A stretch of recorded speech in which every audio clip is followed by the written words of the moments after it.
Do'stlar, mana keyingi uстановkamiz ham o'z nihoyasiga yetdi.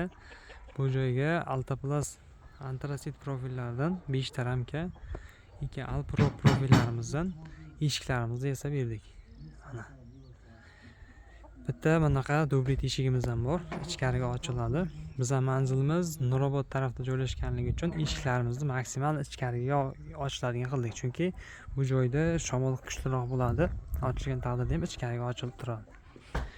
Mana eshigimiz, oynalar ham ichkariga qaragan, ichkariga ochiladigan eshik bo'lgan. Keyin mana bu teraskamiz 3.5 ga 494 santimetrlik eshigimiz, teraskamiz bu.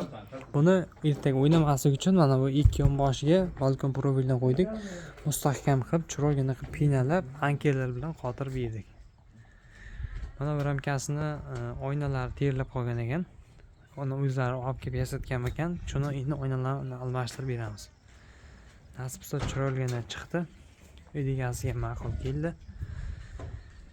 Shunaqa uстановkalarni qilib turibmiz. Orqa tarafda yana 3 ta ramkamiz, keyin mana bu 2 ta eshik bor joyda 2 ta forchkamiz ham bor. Do'stlar, agar kimgadir shunaqa xizmatimiz kerak bo'ladigan bo'lsa, bemalol murojaat qilishingiz mumkin.